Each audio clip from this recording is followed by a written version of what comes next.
Hello all, welcome to this CSAT tutorial and welcome to this interview question series. Today is part 6. तो आज हम फिर से 5 question post करेंगे which are very frequently asked in the interviews. So let's start. First question is difference between wear and dynamic. तो बहुत बार आपको ये क्वेश्चन मिलेगा इंटरव्यू में कि वेयर और डायनामिक में क्या डिफरेंस होता है। तो सीसाप के अंदर जब हम वेरिएबल डिक्लेयर करते हैं तो we can declare variables with the help of the var and dynamic. तो वेर और डायनामिक के थ्रू वेरिएबल डिक्लेयर कर सकते हैं। तो बहुत बार इसमें डिफरेंस पूछा जाता है आपसे। तो इनमें कुछ डिफरेंस हैं जो हम देखेंगे with the help of the code as well. Coding के थ्रू भी हम समझने की कोशिश करेंगे कि दोनों में क्या डिफरेंस होता है। सबसे पहले हम एक बार पढ़ लेते हैं कि क्या डिफरेंस है इन दोनों में। The first one says the where basically introduced in C Sharp 3.0 and the dynamic is introduced in C Sharp 4.0। ये जस्ट एक डिफरेंस है जो मैंने लिखा है, लेकिन इतना इंपॉर्टेंट नहीं है क्योंकि कोई आपसे ये नहीं पूछना चाहता है कि किस लैंग के किस वर्जन में ये इंट्रोड्यूस हुआ था। तो आप इसको इग्नोर भी कर सकते हो अगर आप याद रखते हो तो इट्स गुड। लेकिन जो इंटरव्यूअर होता है वो ये वाला डिफरेंस एक्चुअली सुनना नहीं चाहता और उसको मेन डिफरेंस पूछने होते हैं कि आपको पता है जो मेन डिफरेंस है वेरोडायनेमिक में कि नहीं। ओके, तो अंदर difference is var is statically type. What does it mean? तो जब आप कोई वेरिएबल डिक्लेयर करते हो with the help of the var, तो व्हाट एवर वैल्यू, जो भी वैल्यू आप उस वेयर के अंदर रखते हो, तो कंपाइलर को कंपाइल टाइम पे ही पता लग जाता है कि वो किस टाइप की वैल्यू है। ओके, तो it means type of a variable is decided by the compiler at the compile time. तो जैसे आप लिखोगे कंपाइल टाइम पे ही कंपाइलर को पता लग जाएगा कि वेदर इट्स इंटीजर है कि फ्लोट है कि कैरेक्टर है। तो वेयर कंपाइल टाइम होता है, you need to remember this. इसको स्टैटिकली टाइप भी बोल सकते हो, कंपाइल टाइम भी बोल सकते हो आप। तो आपको याद रखना var is compile time. On the other hand अगर आप डायनामिक की बात करते हैं तो डायनामिक में आप अगर कोई वैल्यू रखते हो तो वो कंपाइल टाइम पे कंपाइलर को पता नहीं लगती। जब तक आप अपने प्रोग्राम को रन नहीं करोगे कंपाइलर को ये नहीं पता लगता कि वो किस टाइप की वैल्यू है। तो that's why we called it dynamically type. It means type of variable is decided by the compiler at the run time. Okay, तो var is compile time, dynamic is run time, ये आपको याद रखना है। तो जब हम वेर की बात करते हैं तो वेर को जब आप वेरिएबल डिक्लेयर करते हो तो you need to initialise that उसी टाइम पे। जब आप डायनामिक की बात करते हो तो डायनामिक को आपको इनिशियलाइजेशन की जरूरत नहीं होती है। Var is a compile time तो आपको प्रॉपर इंटेलिजेंस का सपोर्ट मिलता है। लेकिन इन केस ऑफ डायनामिक, क्योंकि डायनामिक में जब तक आपका प्रोग्राम रन नहीं होगा एक्चुअल टाइप का पता नहीं लगता, तो आपको इंटेलिजेंस का सपोर्ट नहीं होता है। तो दीज आर सम डिफरेंसेस जो आपको याद रखने हैं। जो सबसे इंपॉर्टेंट डिफरेंस है वो दूसरे वाला, that var is compile time और डायनामिक इज रन टाइम। ये तो एटलीस्ट आपको याद रखना ही रखना है अगर आपसे कोई इंटरव्यू में पूछ रहा है तो। ओके, तो let's check this with the help of some code कि जो डिफरेंसेस हैं वो हमारे सी शार्प के अंदर कैसे काम करते हैं। So how we declare var in C sharp? with the help of the where keyword. Let's say where a is equal to 10।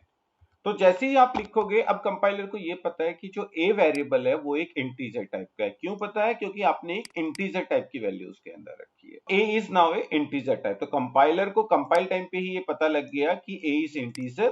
तो if you will write a dot, so आपको इंटीजर के ऊपर जितने भी मेथड्स होते हैं वो आपको यहाँ पे इंटेलिजेंस का support will be available. Okay, कि इंटीजर को आपको कंपेयर करना है, किसी से इक्वल चेक करना है, तो वो सारी चीजें आपको यहाँ पे मिल जाएंगी।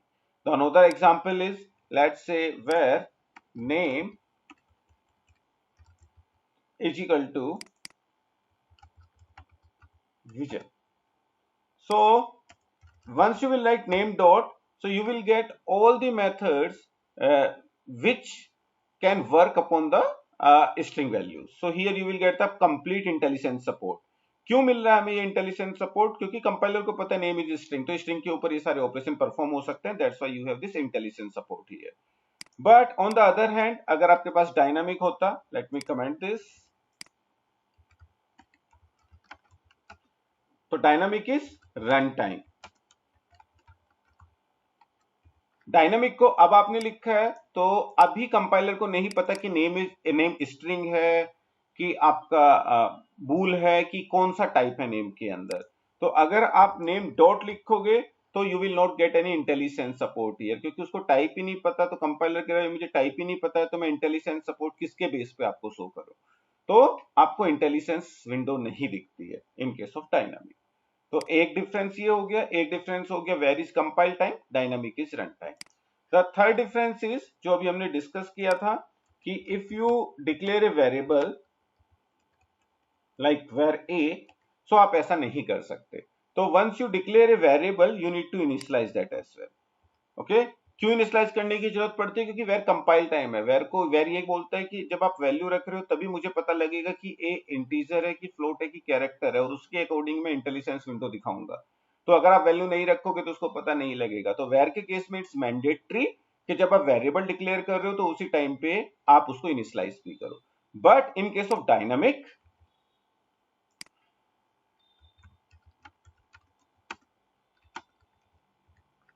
ओके, अगर आप इसको इनिशियलाइज नहीं भी करते हो, नेक्स्ट लाइन में इनिशियलाइज करते हो तो ये हो जाएगा। तो डायनामिक के केस में it's not mandatory because dynamic it's works the dynamically.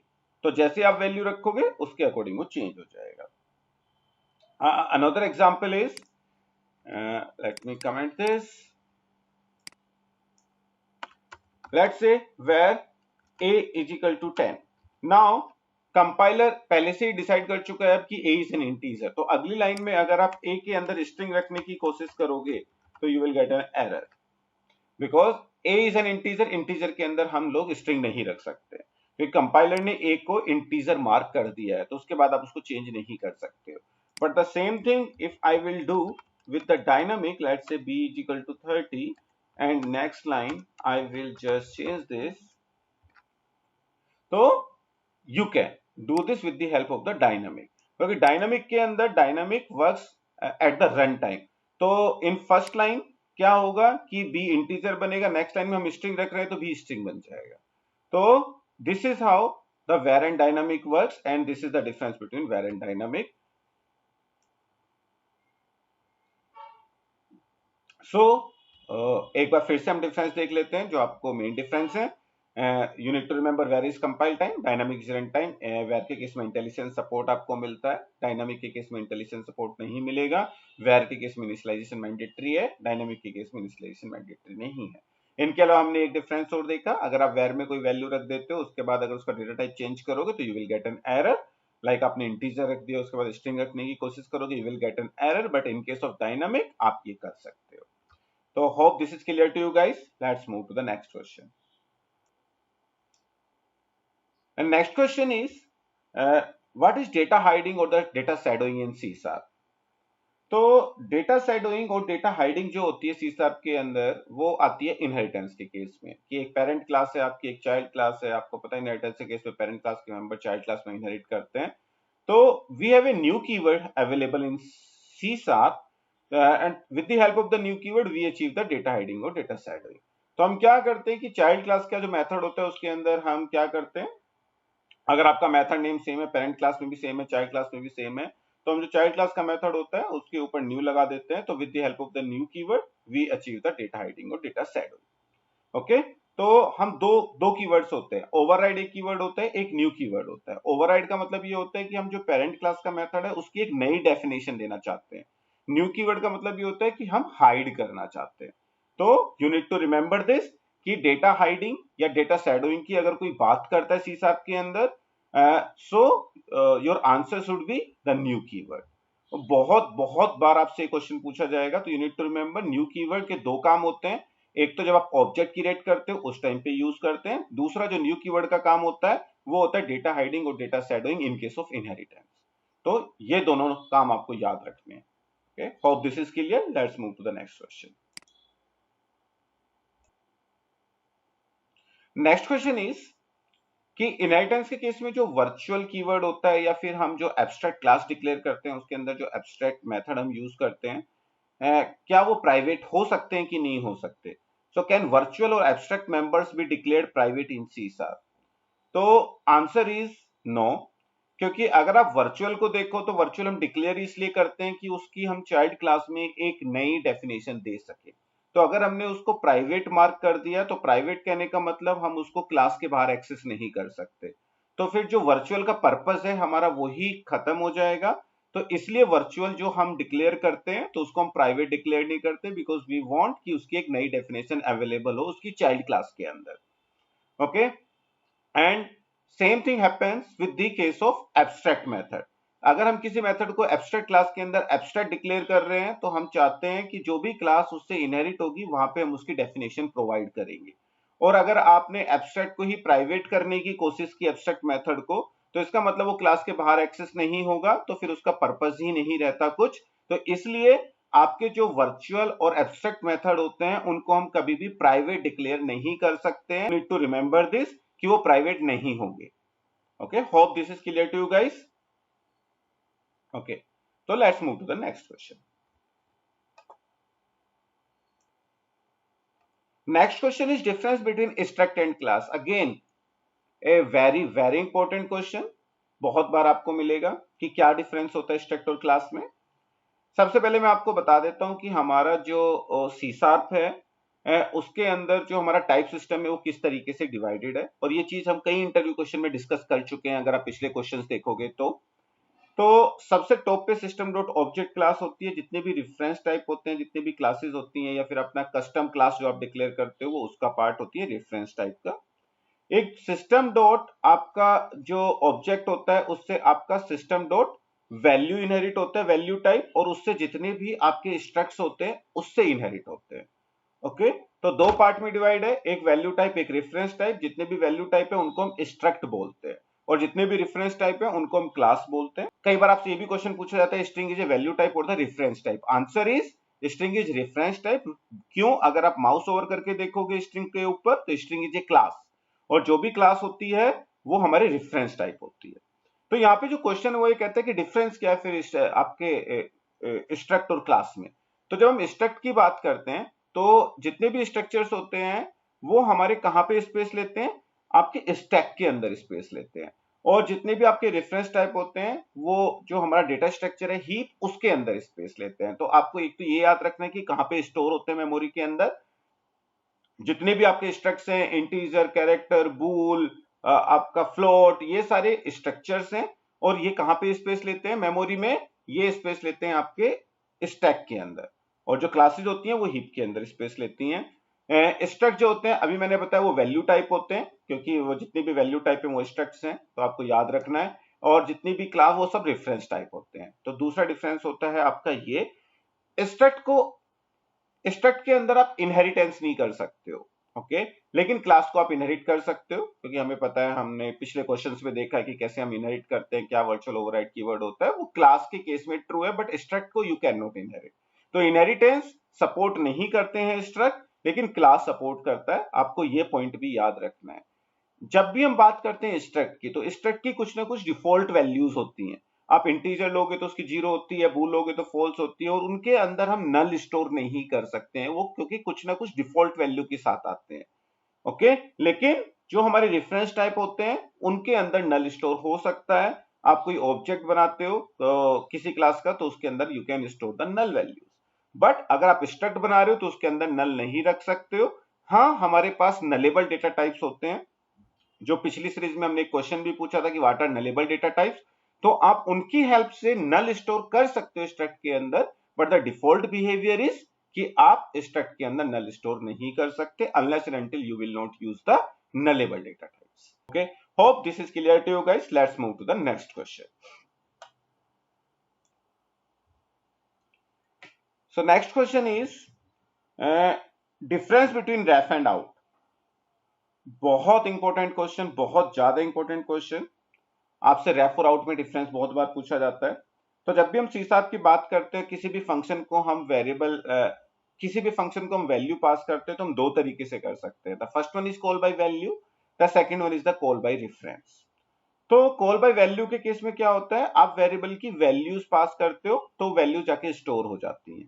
लेकिन अगर आप बात करो कॉल बाय रेफरेंस की, तो आप जो वेरिएबल्स होते हैं उनका एड्रेस पास करते हो। तो उनका आप एड्रेस पास करते हो फंक्शंस को, तो फंक्शन अगर उनमें कुछ चेंज करता है तो उसके अकॉर्डिंग आपके सोर्स वेरिएबल में भी चेंज होता है।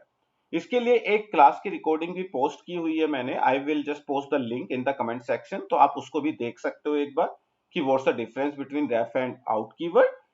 अब क्वेश्चन ये उठता है देन रेफ और आउट क्या होता है। तो कॉल बाय जो रेफरेंस होता है जिसमें हम एड्रेस पास करते हैं, तो हमारे पास एक रेफ कीवर्ड होता है, एक आउट कीवर्ड होता है। तो through ref and out keyword we can pass the values as a reference.